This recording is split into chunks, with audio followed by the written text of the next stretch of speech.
रामनवमी है। रामनवमी अर्थात श्री राम का जन्म। श्री राम जिनका जीवन चरित्र हमारे समाज के लिए एक प्रेरणा है। श्री राम अपने चरित्र का आदर्श किस प्रकार समाज के सामने प्रकट करते थे, इसका ही एक उदाहरण मैं कहानी के रूप में आपके सामने प्रस्तुत करता हूं। सेतु बंधन के लिए वानर और भालू सैनिकों ने ढेर सारे पत्थर एकत्र कर लिए थे और उधर हनुमान जी हर पत्थर पर जय श्री राम लिखते जा रहे थे। तभी वानर राज सुग्रीव ने शिला पे बैठे श्री राम से निवेदन किया, प्रभु, आपके आशीर्वाद से समुद्र पर सेतु बंधन के लिए सभी सामग्री एकत्रित हो गई हैं। हम सबकी इच्छा है कि सेतु बंधन के लिए समुद्र में पहला पत्थर आपके शुभ कर कमलों से प्रवाहित किया जाए। यदि आप सबकी यही इच्छा है तो मैं आपके समक्ष सहर्ष प्रस्तुत होता हूँ। जय श्री राम, जय श्री राम, जय श्री राम, जय श्री राम, जय श्री राम, जय श्री राम, जय श्री राम, जय श्री राम, जय श्री राम, जय श्री राम, जय श्री राम, जय श्री राम।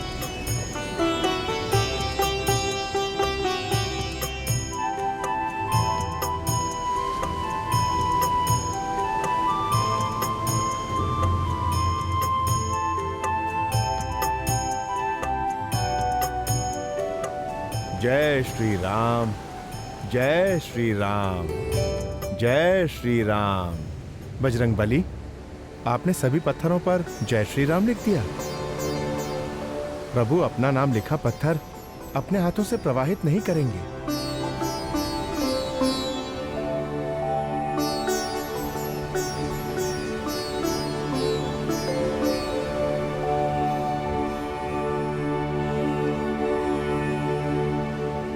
जय श्री राम, जय श्री राम, जय श्री राम, जय श्री राम, जय श्री राम।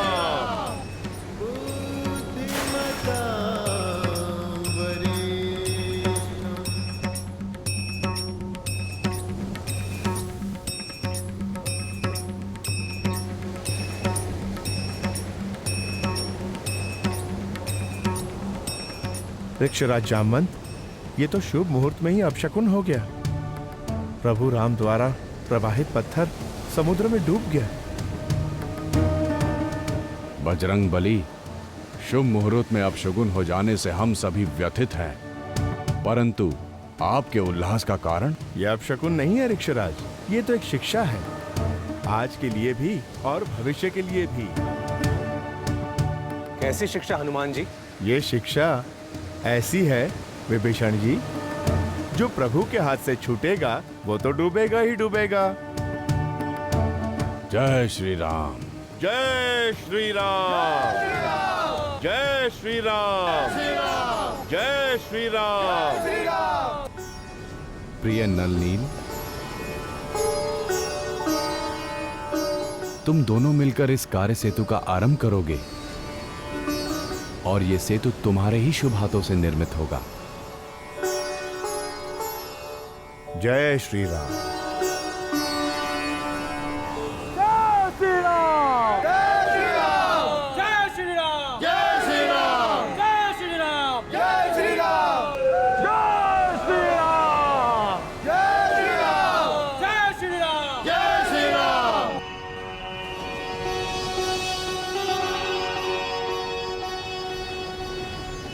प्रणाम। प्रभु, आपकी कृपा से सेतु बंधन का कार्य पूर्ण हुआ।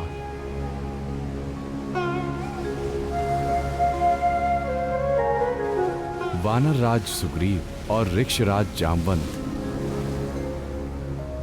यह सेतु मनुष्य जाति की दृढ़ प्रतिज्ञा का प्रतीक होने के साथ साथ युगों युगों तक संसार वासियों को अधर्म के विरुद्ध शीश ना झुकाने की प्रेरणा देगा।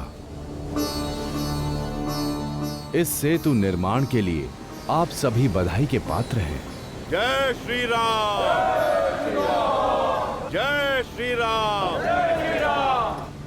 यह सेतु प्रिय नल नील की स्थापत्य कला का अद्भुत और बेजोड़ नमूना है।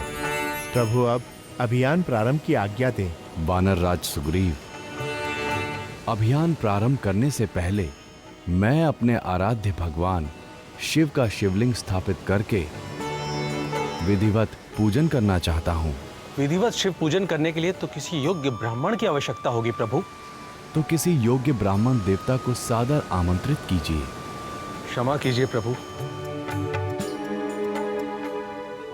शिव पूजन करने के लिए इस समय इस संसार में मेरे बड़े भाई रावण से योग्य दूसरा कोई नहीं है।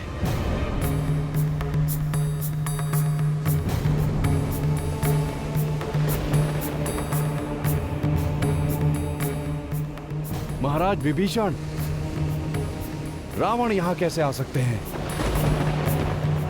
भैया लक्ष्मण, शिव पूजन ठुकराने का पाप भी तो लंकेश्वर नहीं करेंगे।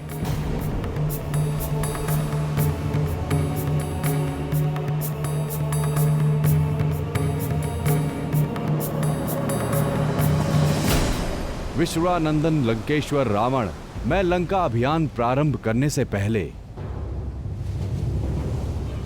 अपने आराध्य भगवान शिव का विधिवत पूजन और शिवलिंग स्थापित करना चाहता हूं। आप इस अनुष्ठान के पुरोहित बनना स्वीकार करें। मैं दशरथ पुत्र राम आपका यह आह्वान करता हूं। पधारे ब्राह्मण देवता दशानन, पधारें।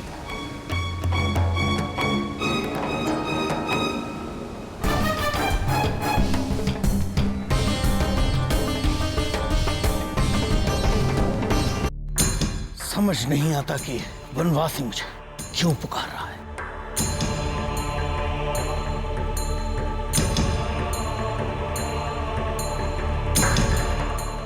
मुझे तो इसमें दुष्ट देवताओं का कोई भयानक षड्यंत्र लगता है पुत्र। तुम्हें वहां जाने की कोई आवश्यकता नहीं है। तुम्हारे नाना श्री के अनुमान से मैं भी सहमत हूँ रावण।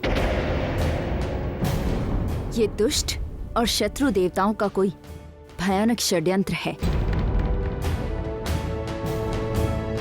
नहीं पितामही, पिताश्री को ना रोकें। पिताश्री, मैं तो कहता हूं आप अवश्य जाएं, परंतु उस स्वार्थ सिद्धि यज्ञ को सफल करवाने के लिए नहीं, अपितु लंका को भस्म करने वाले उस शत्रु वानर हनुमान को दंडित करने के लिए।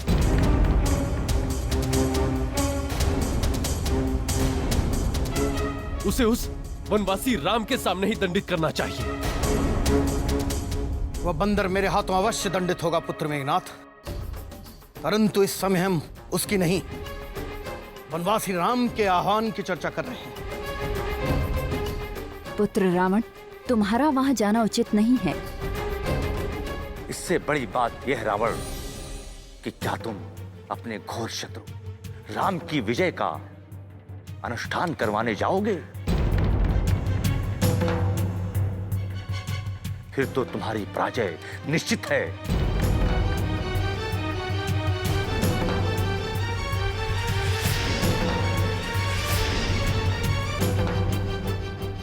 क्षमा करें, मैं कुछ समय के लिए एकांत चाहता हूं।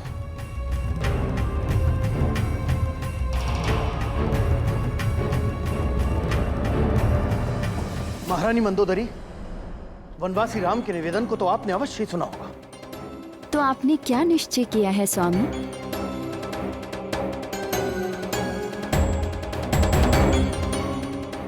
तुम क्या सोचती हो महारानी मंदोदरी? पत्नी के लिए तो उसका सुहाग, उसका पति ही सब कुछ होता है स्वामी, और मेरे लिए तो आप ही सब कुछ हैं। परंतु इस आह्वान ने आपके समान मुझे भी दुविधा में डाल दिया है। यदि आप इस पूजन को करवाते हैं तो इससे श्री राम की विजय निश्चित है। और यदि नहीं करवाते हैं तो शिव पूजन को ठुकराने के अपराध में हमारी पराजय भी निश्चित है स्वामी। तुम परम विदुषी हो महारानी मंदोदरी। मेरे मन में भी बिल्कुल यही दुविधा है। समझ नहीं आता कि क्या करना चाहिए। स्वामी, तो आप इस शिव पूजन को ना ठुकराएं। अर्थात वहां जाकर हम अपने शत्रु को विजय का आशीर्वाद दे दें। शिव पूजन से पुण्य भी तो प्राप्त हो सकता है और कैलाशपति तो ओघड़ दानी है। किसी की भी सेवा को वो अपने पास नहीं रखते। वे तो दोनों हाथों से दया और कृपा की वर्षा करते हैं और यदि वे प्रसन्न हो जाएं, तो कोई भी आपका बाल बांका नहीं कर सकता। और वैसे भी सीता हरण करके तो आपने अपने आराध्य भगवान शिव को रुष्ट कर ही दिया है और हो सकता है इस पूजन से वो पुनः प्रसन्न हो जाएं। नाना श्री और माता श्री को सूचित कर देना। अब मैं अधिक देर तक शिव पूजा से दूर नहीं रह सकता। सुनिए, आप वहां पुरोहित बनकर जा रहे हैं। उनकी किसी भी बात से क्रोधित अथवा रुष्ट ना हो जाइएगा। और वहां हमारा छोटा देवर विभीषण भी होगा। विभीषण? उन्हें कुछ कहकर शिव पूजन के पुण्य को बिखरने न देना स्वामी। और हाँ, यदि आपको क्रोध आ जाए तो आप शिव शिव का जाप कर लेना। मैं तुम्हारा परामर्श याद रखूंगा मंदोदरी।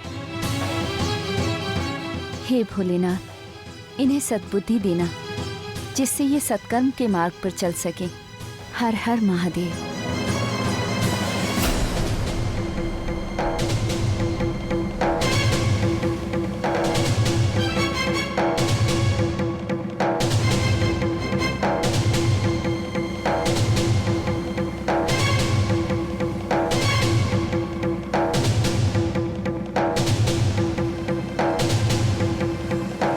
जय श्री राम। प्रभु, भैया रावण पधार रहे हैं।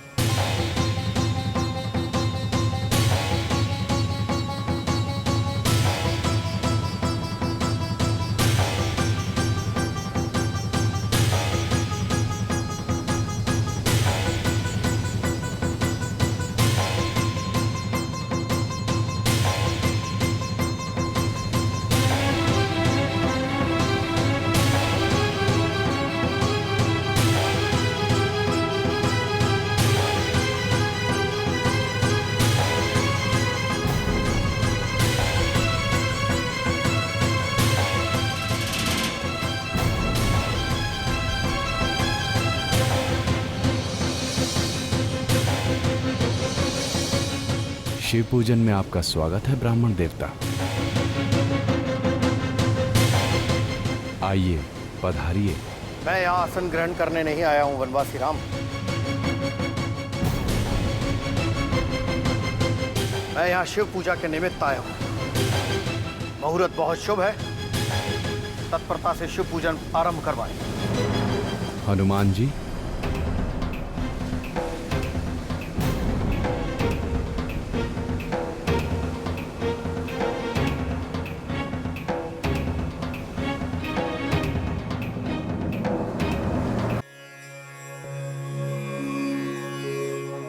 त्र्यंबकं यजामहे सुगंधिं पुष्टिवर्धनम् उर्वारुकमेव बन्धनात् मृत्योर्मुक्षीमामृतात्। ॐ त्र्यंबकं यजामहे सुगंधिं पुष्टिवर्धनम् उर्वारुकमेव बन्धनात् मृत्योर्मुक्षीमामृतात्। ॐ त्र्यंबकं यजामहे सुगंधिं पुष्टिवर्धनम् उर्वारुकमेव बन्धनात् मृत्योर्मुक्षीमामृतात्।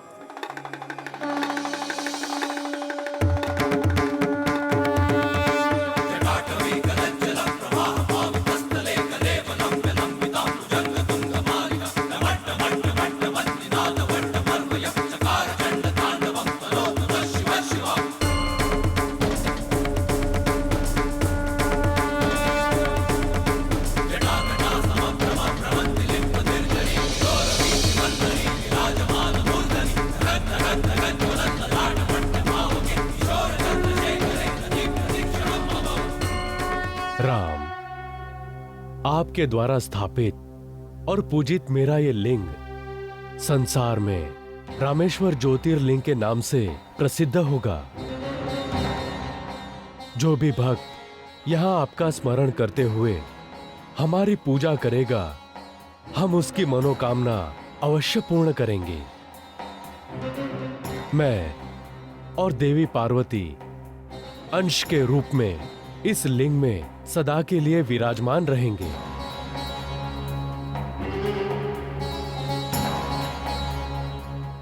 कल्याण मस्तु।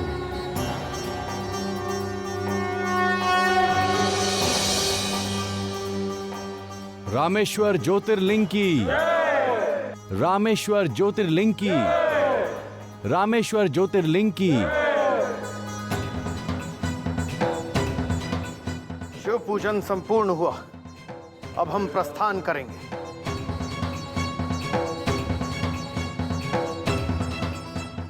ब्राह्मण देवता, आप अपनी दक्षिणा तो ले जाइए।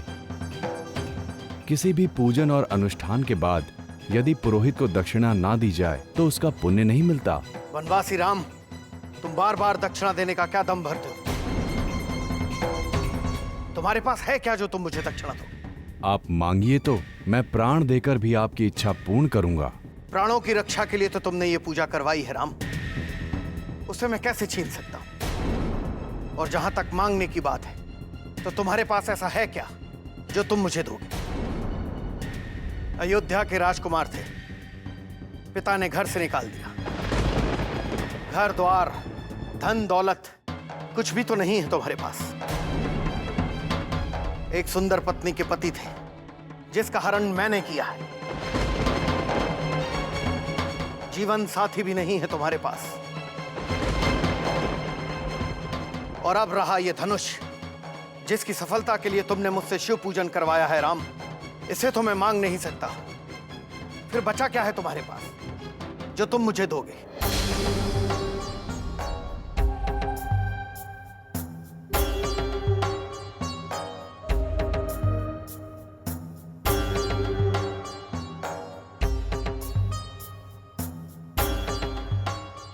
ब्राह्मण देवता, दक्षिणा देना तो अनिवार्य है। ब्राह्मण देवता, देने का इतना हट कर ही रहे हो तो आज मुझे कुछ ना दो राम, लेकिन उस समय अवश्य दे देना जब मैं तुम्हारे द्वार पर आऊं। आज के ऋण को याद करके मुझे अपने लोक में भीतर बुला लेना राम। लंका लौटने से पहले एक सत्य अवश्य सुनकर जाएं लंकेश्वर। मेरे द्वार सत्य और सात्विकता के पथ पर चलने वाले प्राणी के लिए हमेशा खुले रहते हैं। यदि आप उस पथ पर चलकर मेरे लोक आएंगे तो द्वार पर अपने स्वागत के लिए मुझे ही खड़ा पाएंगे। परंतु जो अधर्म, अन्याय और अत्याचार के मार्ग पर चलता है, वो जीवात्मा तो मेरे लोक तक पहुंचता ही नहीं है। विश्वानंदन,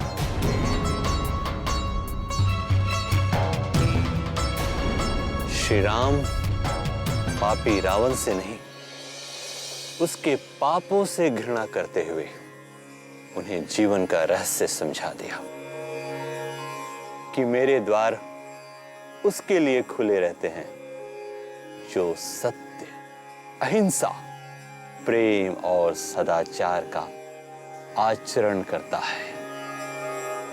श्री राम ने जो संदेश दिया, उन सब की हमें भी अपने जीवन में बहुत आवश्यकता है। हम अपने सत्य कर्मों से न केवल सुख समृद्धि पा सकते हैं, अपितु भगवान की साक्षात कृपा के अधिकारी भी बन सकते हैं। जय माता की। जय माता की।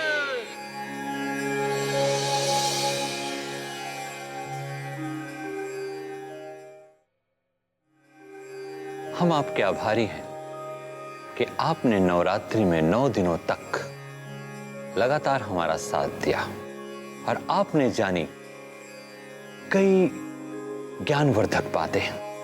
अब कल से यानी 25 मार्च रात 8:30 बजे से देखिए कैसे युग युगांतर तक श्राप बना अभिशाप गणेश लीला में। गणेश लीला एक नए अवतार में कल रात 8:30 बजे सिर्फ सहारा वन पर।